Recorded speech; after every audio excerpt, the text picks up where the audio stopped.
Good Shabbos and happy Hanukkah. I wanted to begin with looking at a part of the Parsha. Actually, not the Parsha. The Parsha, we're reading the book, the story of Joseph, going on for like 4 weeks. Very long story, very dramatic story. I recommend reading it. You know, again, there's a whole play about it, right? Joseph in the amazing Technicolor Dreamcoat. There's so much more intricacy in the book. The book is better. But today, for this Shabbat, there is a special reading. There's a special Haftorah, a reading from the prophets. Actually, it's three different parts of the prophet Zechariah. Zechariah, who as a prophet was living at about the time around the rebuilding of the temple, the rebuilding of the second temple. He might have been around the 400s or BCE.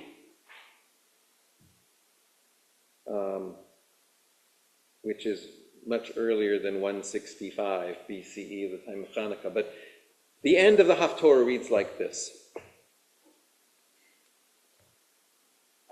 And the Malach, the angel that spoke with me, returned and woke me as a man that is woken out of his sleep. And he said to me, "What do you see?" And I said, "I have seen, and behold, a menorah, a candlestick, all of gold, with a bowl on the top of it, and it's 7 lamps thereon. There are 7 pipes, even 7 to the lamps, which are on the top of it, and 2 olive trees by it, one on the right side of the bowl, and one on the other on the left of it." And I answered and spoke to the angel that spoke with me, saying, "What are these, my Lord?" And the angel, the Malach that spoke with me, answered and said to me, "Do you not know what these are?" And I said, "No, my Lord." And he answered and spoke to me, saying, "This is the word of the Lord unto Zerubbabel, saying, Lo v'chayil v'lo v'choach im beruchi, amar Adonai Tzvaot. Not by might, nor by power, but by my spirit, says the Lord of hosts. Who are you, O great mountain, in front of Zerubbabel? You shall become a flat land, a plain, and he shall bring forth the top stone with shoutings of grace, grace unto it. So this vision of a 7-branched menorah, keeping in mind that that is what illuminated the inside of the temple, a 7-branched menorah. And there's 7 lamps on top of it. An oil lamp looks like this, right? Looks like this. Has a big hole here and a little hole here. Little hole has the wick. Big hole, that's where you pour the olive oil. So it burns the oil. And you put it on top of the menorah. The seven lamps up there. When we say Ner Shel Hanukkah, the word Ner means lamp, but it also, later it comes to mean candle. So we're burning olive oil, and that's why this vision has these pipes going up there with these 2 olive trees. It's like instant delivery. Yeah, drink from the olive tree to the lamp. So it keeps on going. And what is this whole vision about? Not by might nor by power, but by my spirit, says the Lord. Spiritual victory, spiritual power, not physical might or military might. So first, a scholarly look at Hanukkah, leading up to that oil story. That oil story. Before the oil story, though, we have We know 165 BCE, there's a revolt by the Maccabees against the Hellenistic Empire centered in Antaka. Antaka is a city, I believe it's right at the border of Syria and Greece. Syria and Turkey now. There was an earthquake there a few years back, not too long ago. Antaka. Antioch, we sometimes call it. So the Greek empire, the Hellenistic empire that centered in Antioch, as opposed to the one centered in Egypt or the one centered in Macedonia. But Judea is part of this empire centered in Antioch. And there is this revolt because the emperor is trying to suppress Judaism. And the Maccabees recapture the temple and dedicate it according to the various books of Maccabees. The books of Maccabees, which were written much closer to 165 than other writings that we have. These books tell the story. And they tell the story that on the 25th day of Kislev, which is when Hanukkah begins, they rededicated the temple. There's no explanation of 8 days in terms of oil in those books. It may be based on the festival of Sukkot, the idea of 8 days. Sukkot was a 7-day festival plus an 8th day festival, so plus an 8th day. Sukkot was an 8th-day festival. And on Sukkot, Solomon dedicated the first temple, and the second temple was also dedicated. So the dedication of the temple might look like Sukkot, 8-day festival. The book of Maccabees, books are militaristic in nature. And in the first century, if we can even talk about the Bible is defined as Torah and the prophets and other writings. Today we call it Tanakh, Torah, prophet writings. But you'll see in books from the Apocrypha that it is called the Torah, prophets, and other writings, which implies really that the canon is still open. It's still possible that other books could become part of the Bible. It's not entirely clear what's in and what's out, at least in that last section. It's about the time of the 2nd century that the canon closes, probably slowly, just like we do it Jewishly. Probably I'm imagining there was a council, a conference, they decided what was in and what wasn't, and everyone else around them said, what do you mean? This is in. Of course it's in. It's always been. I've been reading it all the time. But like 2 generations later, they look back and say, they decided back then. And certain books that might have been consulted before weren't in anymore. So I mentioned Ben Sirach, this book Ben Sirach, son of Sirach. So it's a book that the rabbis in the Talmud actually quote. They actually quote this book. But it's not in the Tanakh. It's not in rabbinic literature. It actually ends up being in this category of books you're not even supposed to consult after the fact. And why is this? Why is it not in the Tanakh? Well, it was recent. It was probably too recent. The rabbis actually knew who wrote it. Ben Sirach, the son of Sirach, and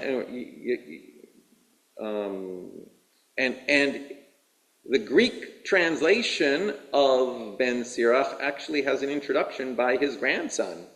His grandson translated it, and his grandson even says, my grandfather labored to make available to people the wisdom of the Torah, the prophets, and other writings.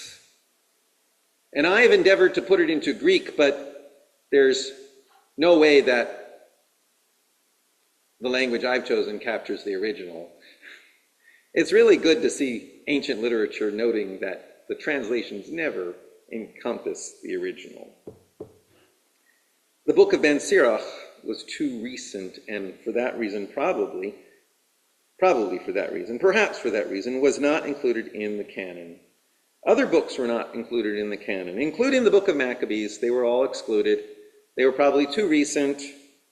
Their authorship, or in this case, their subject matter, was known, and perhaps also it did not seem to represent proper Torah teaching. That would have been another reason, if it didn't seem to teach something appropriate.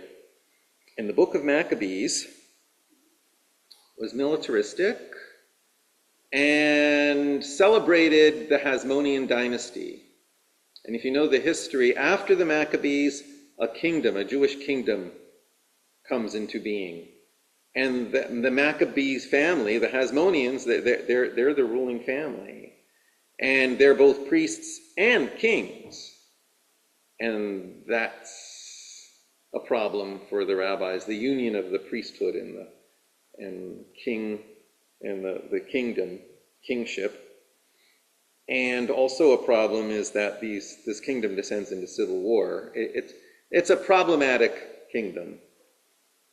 For whatever reason, the book of Maccabees never comes to be included in the canon.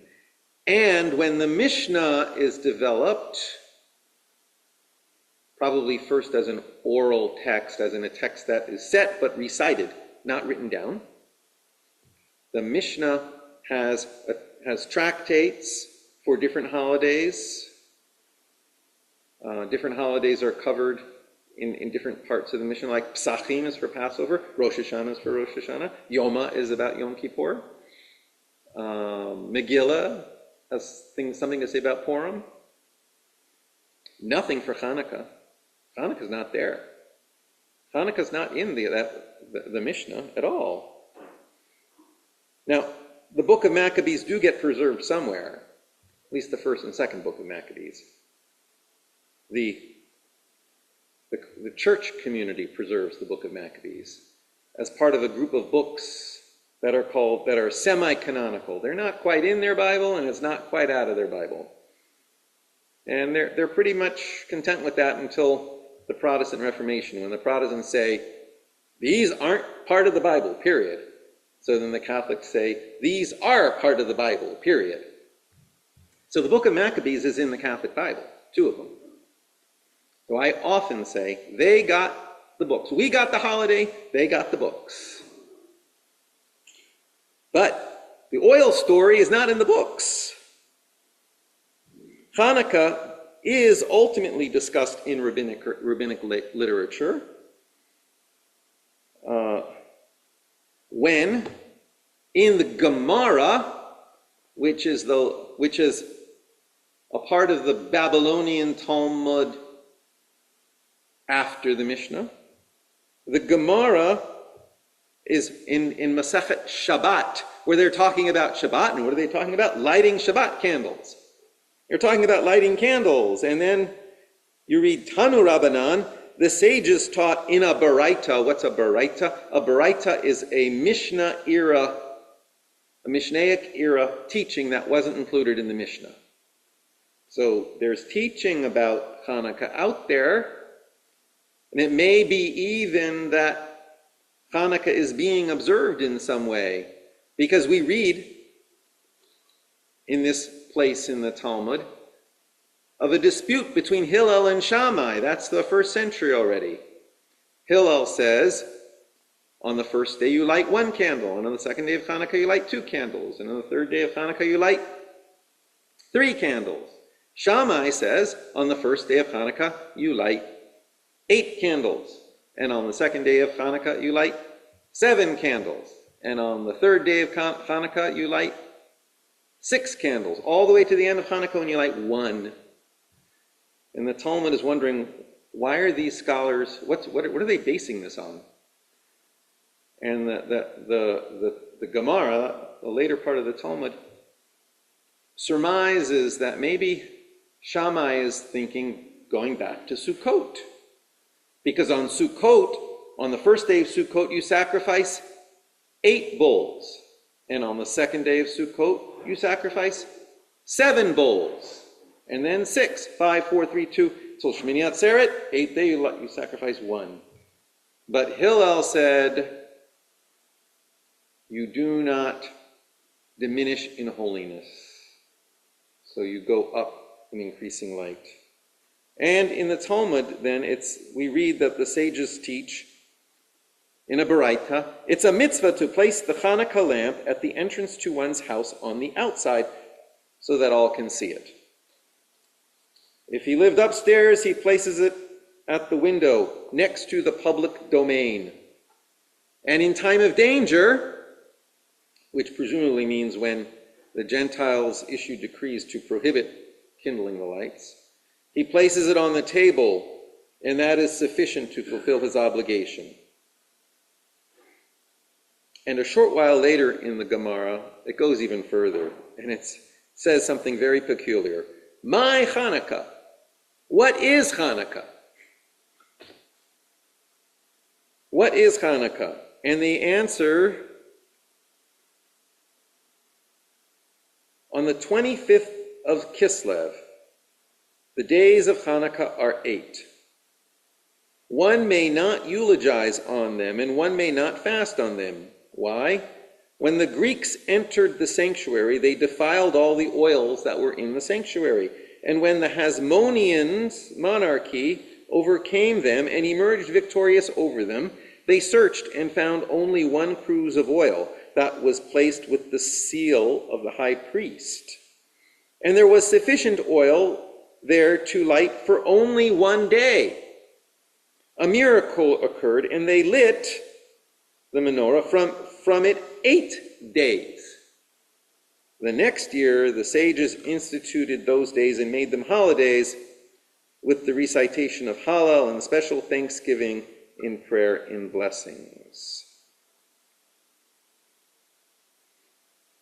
It's intriguing the way some practice of Hanukkah, it's intriguing that the way a practice, a custom, becomes a mitzvah. A practice becomes a mitzvah. There is nothing in the Torah that says you should light Hanukkah candles. But the rabbis are saying it is a mitzvah, it's a commandment to light these candles. And the custom of lighting Hanukkah candles, perhaps, it seems, predates the oil story. They ask, what is Hanukkah? Then they give an answer. Certainly, the custom seems to predate the written version of the story. We don't know how much before the written version the story was circulating. But the oil refocuses the day of Hanukkah away from the military victories of the rabbis. The story changes the focus. It's no longer about the Maccabees. It's about God's presence. It's about the miracle is about how God enabled this oil to burn so much longer. Not what the Maccabees did, other than the Maccabees decided to light even though they didn't have 8 days supply. They had 1 day, so they decided to light it. The rest was not them. So the reading that the rabbis institute for Hanukkah, not by power nor by might, says the Lord. Not by power nor by might. So all of this whole contradictory history, opens up the opportunity for multiple modern meanings of Hanukkah. If I asked you, do you remember when you were a child, what were you told Hanukkah was about? What was the meaning of Hanukkah?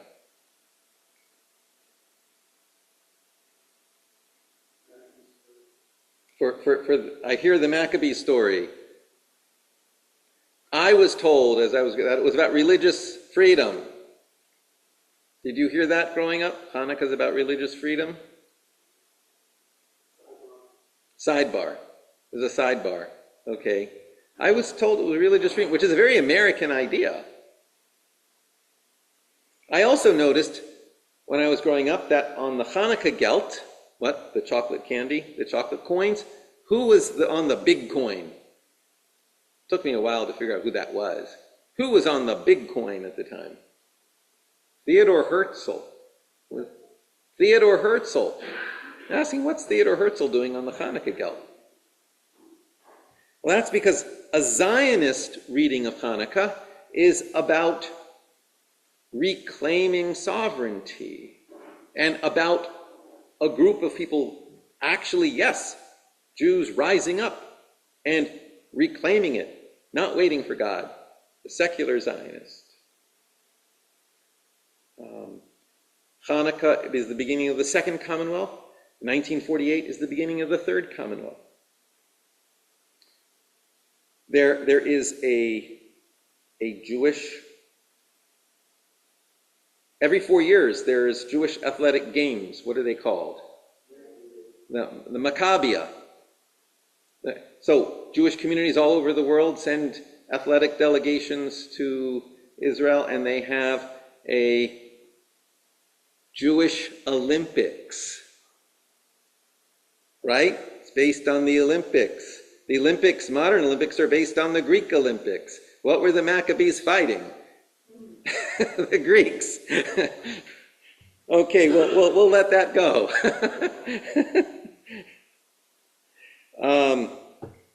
Another message, be a Hanukkah candle.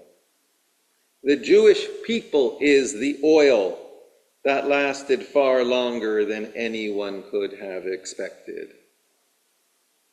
The light is the light of Torah as a lived out presence of God in the world. And at the darkest time of the year, when the days are shortest and the nights are darkest because the moon is smallest, we light candles. The power of one candle to dispel the darkness. But then you get, what about Hanukkah in Australia? Because it's not the darkest time of year in Australia. I have a friend right now who's just got a tour of Jewish Montevideo in Uruguay. It's not the darkest time of year in Uruguay. There's a Jewish community in Uruguay of about 15,000 people. We've heard about what happened in Australia this past first evening of Hanukkah. And it happened at the shooting that happened and the 15 people who were murdered. It happened, the gathering was called Hanukkah on the beach. We don't go to the beach on Hanukkah, it's far too cold. But in Australia you do. So we recall what happened in Australia.